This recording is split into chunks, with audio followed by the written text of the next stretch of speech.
आज हम बात करेंगे बैंक में अलग अलग जॉब रोल्स के बारे में, बैंक में अलग अलग अपॉर्चुनिटीज के बारे में। ये समझना बेहद ज़रूरी हो दोस्तों हमारे लिए, क्योंकि जब मैं अपने स्टूडेंट से पूछता हूं बैंक्स की पोस्ट्स के बारे में, तो उनको सिर्फ तीन ही पोस्ट के बारे में ज़्यादा पता होता है: बैंक पीओ, क्लर्क और ब्रांच मैनेजर। पीओ के पहले क्या और ब्रांच मैनेजर के बाद क्या, ये इसकी जानकारी ज़्यादा लोगों को नहीं होती है। और आज के इस द जॉब शो के जरिए मैं आपको बताऊंगा कि बैंक में कितने अलग अलग रोल्स होते हैं, क्या डेजिग्नेशंस होते हैं और क्या डिपार्टमेंट्स होते हैं। नमस्कार दोस्तों, मेरा नाम है Ankur Goswami, a banking professional and trainer. जब कोई बैंक ज्वाइन करता है उसके दो तरीके होते हैं। एक सरकारी बैंक में ज्वाइन करने के लिए आप सबको पता है आईबीपीएस, पीओ, क्लर्क और बाकी सारे अलग अलग एग्जाम्स होते हैं, इनके इंटरव्यूज होते हैं। और प्राइवेट बैंक्स में walk in interviews, job portals, placement and training programmes के जरिए आप ज्वाइन करते हैं। मैं कुछ भी आगे बताऊं दोस्तों, मैं ये कहूंगा कि अगर आप सरकारी नौकरी की प्रिपरेशन कर रहे हैं और बहुत ज्यादा फोकस्ड हैं, कहीं ना कहीं ये श्योरिटी है आपके अंदर कि आप 1 से 2 साल में क्लियर कर लेंगे एंड आपकी एज भी 20 से 22 साल के आसपास है, तो मैं सजेस्ट करूंगा कि आप उसमें फुल फ्लेज फोकस रहिए और वीडियो स्किप कर सकते हैं। वहीं अगर आप कंफ्यूज्ड हैं, फाइनेंशियल कंसर्न है, आगे एज आपकी ज्यादा हो रही है या प्राइवेट इंडस्ट्री में अपना करियर स्टार्ट करने का प्लान कर रहे हैं, तो ये वीडियो आपके लिए है। तो चलिए वापस टॉपिक पे आते हैं दोस्तों। सबसे पहले डेजिग्नेशंस की बात कर लेते हैं, जिससे जैसे कि पोजीशंस और ग्रेड भी बोला जाता है। बैंक में दोस्तों जो शुरुआत होती है वो ऑफिसर लेवल से होती है, इसे एग्जीक्यूटिव या एसोसिएट भी बोला जाता है। और उसके बाद 6 महीने से 1 साल के एक्सपीरियंस के बाद प्रमोशन होता है, फिर सीनियर ऑफिसर की पोजीशन मिलती है। देन 1 साल से 3 साल के एक्सपीरियंस पे आपको प्रमोशन मिलता है और आप असिस्टेंट मैनेजर ग्रेड मिलता है। उसके बाद deputy manager, manager, senior manager या फिर chief manager, associate vice president, deputy vice president, vice president of the company. उसके बाद आता है president and senior president, MD roles और सी सूट प्रोफाइल्स। ये ऑलरेडी मैं डिस्कशन कर चुका हूं दोस्तों। ये जो डेजिग्नेशंस है मेनली प्राइवेट बैंक्स के लिए होते हैं, जो मैंने अभी बताया। वहीं पर सरकारी बैंक्स में क्लरिकल से शुरुआत होती है, assistant manager, deputy manager, manager, senior manager, chief manager और यहां पे आ जाते हैं एजीएम, डीजीएम, जीएम, यानी कि assistant general manager, deputy general manager और जनरल मैनेजर। अगर मैं प्राइवेट बैंक की बात करूं दोस्तों, तो प्राइवेट बैंक्स में कुछ बड़े पोस्ट पे जो प्रमोशन है वो परफॉर्मेंस पे डिपेंड करता है। 1 साल में भी प्रमोशन हो सकता है और 10 साल भी लग सकते हैं।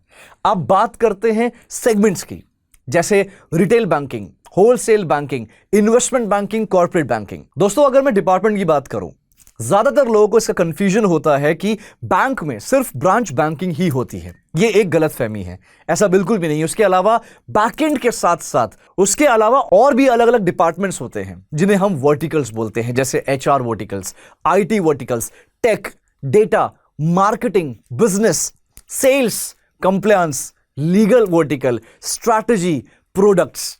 आप इन वर्टिकल्स में भी अपना करियर बना सकते हैं बैंक के ही अंदर। अब सवाल यह उठता है दोस्तों कि अब इनमें काम कैसे शुरू किया जाए। एक खास प्रोसेस है जो सिर्फ ज्यादातर प्राइवेट बैंक्स में ही लागू होता है। इन वर्टिकल्स में काम शुरू करने के लिए या तो आप डायरेक्टली अप्लाई कर सकते हैं, अगर आपको ऐसी अपॉर्चुनिटी नहीं मिलती है तो उस केस में आप बिजनेस डेवलपमेंट यानी कि, या फिर उसको सेल्स भी बोला जाता है, सेल्स वर्टिकल में अप्लाई कर सकते हैं, जहां ज्यादा से ज्यादा हायरिंग होती है और फ्रेशर्स को कंसिडर भी किया जाता है। मान लीजिए जैसे आपने शुरू किया सेल्स में, बिजनेस में, और आपने अच्छा परफॉर्म भी किया और सेम कंपनी में सेम प्रोफाइल पे एटलीस्ट 18 महीने भी काम कर लिया, तो उसके बाद आप उसी बैंक में आईजेपी यानी इंटरनल जॉब पोस्टिंग ले सकते हैं किसी और वर्टिकल में। आईजेपी का मतलब होता है एक बैंक में, एक कंपनी में अगर आपने कम से कम एक ही डिपार्टमेंट में 18 महीने काम किया है तो 18 महीने बाद दूसरे डिपार्टमेंट में आप शिफ्ट कर सकते हैं, दूसरे डिपार्टमेंट में आप पोस्टिंग ले सकते हैं। डिपेंड करता है जिस डिपार्टमेंट में पोस्टिंग ले रहे हैं उस डिपार्टमेंट की नॉलेज आपके पास काफी अच्छी होनी चाहिए। तो दोस्तों ये जो बात बताने जा रहा हूं, मैं दावा करता हूं कि आपको ये ना तो वाईटी में यानी कि यूट्यूब में बताया जाएगा और ना ही किसी गूगल या चैट जीपीटी में बताया होगा। ये मेरा 15 साल का एक्सपीरियंस है जो मैं आपको बता रहा हूं। इमेजिन करिए किसी ना किसी तरीके से प्राइवेट बैंक में जॉब स्टार्ट किया या सेल्स में या ब्रांच ऑपरेशंस में, और 18 महीने आपने बहुत अच्छे से परफॉर्म किया और इसी 18 महीने के दौरान आपने ट्रेंड्स और अपने एरिया ऑफ इंटरेस्ट के अकॉर्डिंग अपने स्किल्स को भी डेवलप किया।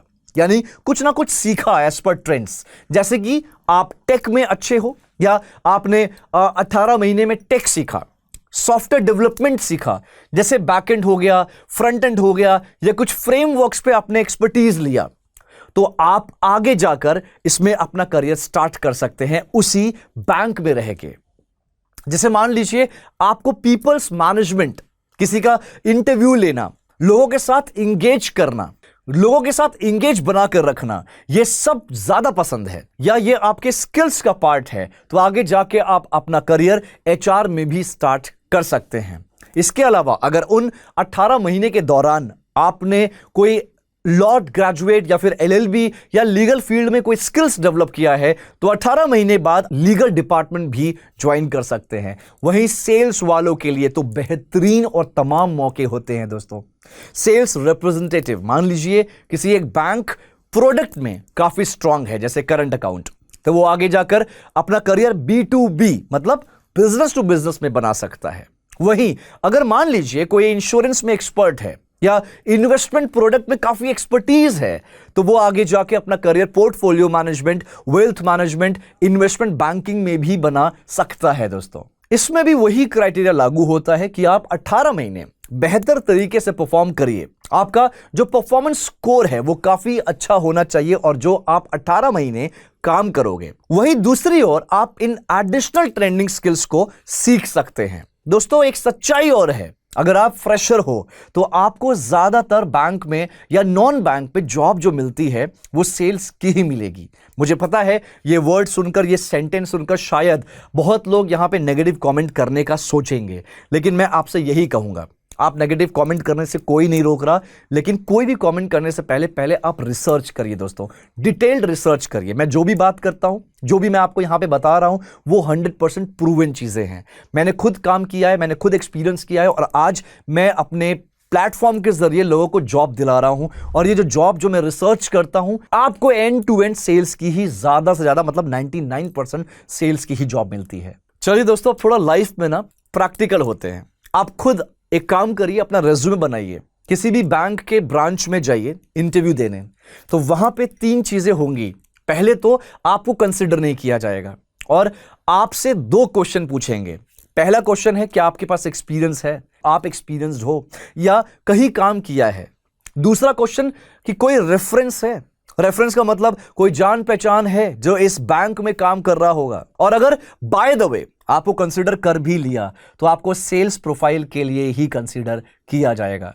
मैं चाहता हूं दोस्तों आप ये प्लीज ट्राई करिए और कमेंट्स में आकर बताइए कि आपने कभी एक्सपीरियंस किया है, या अगर आपने मेरे वीडियो देखने के बाद एक्सपीरियंस किया है तो जरूर बताइए, हाँ सर मैं विजिट करा था ब्रांच में और मेरे साथ ये सिचुएशन हुआ, ये मेरा एक्सपीरियंस है। दोस्तों कंपनी फ्रेशर्स को सेल्स की जॉब इसलिए देती है क्योंकि पहले के डेटा और स्टैटिस्टिक के हिसाब से कंपनीज का काफी खराब एक्सपीरियंस रहा है कि फ्रेशर नॉन सेल्स ज्वाइन करते हैं और बहुत ही कम समय में छोड़ देते हैं और कंपनी को लॉस होता है क्योंकि बहुत ज्यादा कॉस्टिंग इन्वॉल्व होती है इस प्रोसेस में, जैसे training cost, onboarding cost, operational cost. इसलिए फ्रेशर्स को सेल्स की ही जॉब दी जाती है और सेल्स पे कोई अगर जल्दी छोड़ता है तो कंपनी को इतना बड़ा लॉस नहीं होता है।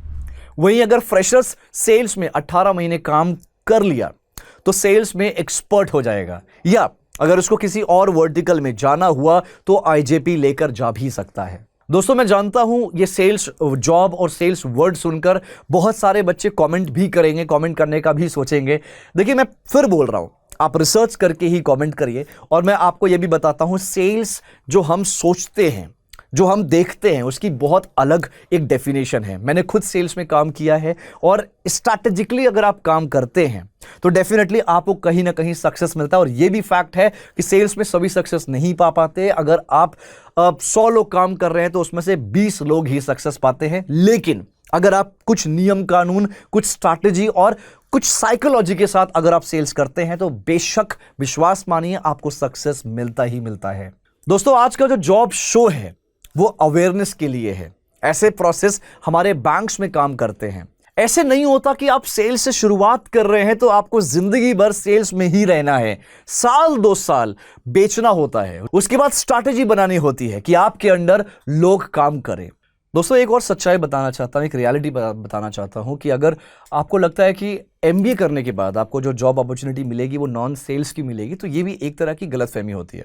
मैं बात कर रहा हूँ जो टॉप 20 स्कूल्स और आईएम्स होते हैं, उनके अलावा जो आपके कॉलेजेस और यूनिवर्सिटीज़ होती है, वो आपको जो जॉब अपॉर्चुनिटी प्रोवाइड कराती है एमबीए के बाद, वो भी सेल्स की ही होती है।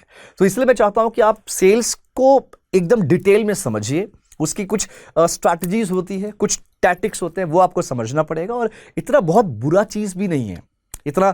इसमें आप आई डू अंडरस्टैंड कि यहाँ पे आप लिखोगे सर मैंने सेल्स में काम किया है, प्रेशर बहुत होता है, खून चूस लेते हैं, बहुत सारे अलग अलग डेफिनेशंस और भाषाएं मिलती है सुनने को, लेकिन मुझे लगता है कि टैकल करना आना चाहिए। एंड अगेन प्रेशर दुनिया की हर एक नौकरियों में होती है दोस्तों, ये भी रियलिटी है। एंड अगेन आप समझिए एक चीज़, एआई पूरा मार्केट को टेक ओवर कर रहा है। आप अलग अलग कंट्रीज में देखेंगे तो वहां पे रोबोट्स काम कर रहे हैं।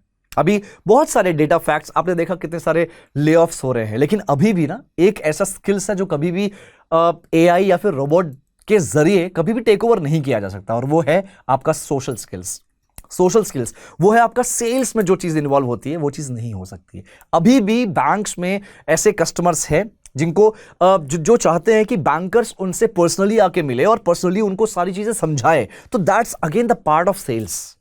हम थोड़ा सा ऊपर ऊपर तक हम समझते हैं, हमें ऊपर ऊपर तक नहीं, हमें डिटेल में समझना पड़ेगा। तो यहां पे मैं आपको एक और बात बताना चाहूंगा। आप सबको पता है करियर 24/7 जो कि अड्डा 24/7 का ही पार्ट है दोस्तों, और इसके जरिए हमारे पास बहुत सारे अलग अलग अग्रीमेंट्स हुए हैं बैंक के साथ, जिसमें से एक बैंक आपका कोटक महिंद्रा बैंक है। हाल ही में हमारा अग्रीमेंट हुआ है। तो दोस्तों कोटक महिंद्रा बैंक एक बेहतरीन अपॉर्चुनिटी लेकर आया है इस प्लेटफॉर्म के कैंडिडेट्स के लिए, इस प्लेटफॉर्म के हमारे स्टूडेंट्स के लिए, आप सब दोस्तों के लिए। तो ये अपॉर्चुनिटी है दोस्तों वर्चुअल रिलेशनशिप मैनेजर के लिए, राइट। इसमें आपको असिस्टेंट मैनेजर का ग्रेड मिलेगा और वर्चुअल रिलेशनशिप मैनेजर का प्रोफाइल मिलेगा। एक अच्छी अपॉर्चुनिटी है शुरुआत करने के लिए। आप अपना करियर अगर यहां से चाहते हैं तो शुरुआत कर सकते हैं, राइट। आपकी जो सैलरी की अगर मैं बात करूं तो 3.5 लाख का पैकेज है, कट पिटा के हाथ में इसमें 26-27 हज़ार आता है, प्लस इंसेंटिव्स भी होते हैं। देखिए एक अपॉर्चुनिटी है, आप देख सकते हैं। अगर मैं इसकी एलिजिबिलिटी की बात कर लेता हूं तो आपकी उम्र जो है वो 25 साल से कम होनी चाहिए और आपका ग्रेजुएशन कंप्लीट होना चाहिए 50% के साथ। ग्रेजुएशन में कुछ भी चलेगा, BA, BSc, BCom, BTech, B pharma, कुछ भी चलेगा। और आपको कम से कम थोड़ा बहुत कम्युनिकेट करना आना चाहिए, आपकी इंग्लिश होनी चाहिए। रीजन क्या है कि आपका जो इंटरव्यू होगा वो इंग्लिश में ही होता है। तो ज्यादा जानकारी के लिए आप नीचे फॉर्म भर दीजिए, फॉर्म भरिए और हमारी टीम आपको कॉल करेगी, कनेक्ट करके आपको सारी जानकारी देगी। मैं चाहता हूं कि देखो फ्रेशर्स को जो जॉब मिलती है ऑन एन एवरेज एक बैंक में, एक प्राइवेट नौकरी में, प्राइवेट कंपनीज में, वो 15,000 से 20-22 हज़ार तक मिलती है। अगर आपको यहां पे 25, 26 या 27 तक मिल रहा है तो एक अच्छी अपॉर्चुनिटी है, एक अच्छी शुरुआत है, कर सकते हैं, ये आपके लिए ऑप्शन है। दूसरी बात, आप यहां पे नीचे कुछ भी कमेंट करिए, मैं आपसे यही रिक्वेस्ट करता हूं, पहले आप रिसर्च कर लीजिए फिर करिए।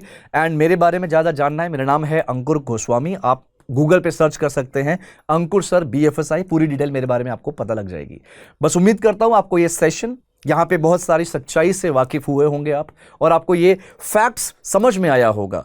एंड अगर आपको कुछ और इसी से रिलेवेंट कोई भी अगर टॉपिक पे आपको वीडियो चाहिए जॉब शो में, तो डेफिनेटली मैं लेकर आऊंगा आपके लिए, कमेंट जरूर करिएगा। अपना ख्याल रखिए दोस्तों, अपने स्किल्स पे काम करते रहिए। मिलते हैं नेक्स्ट जॉब वीडियो में। Thanks a lot, take care.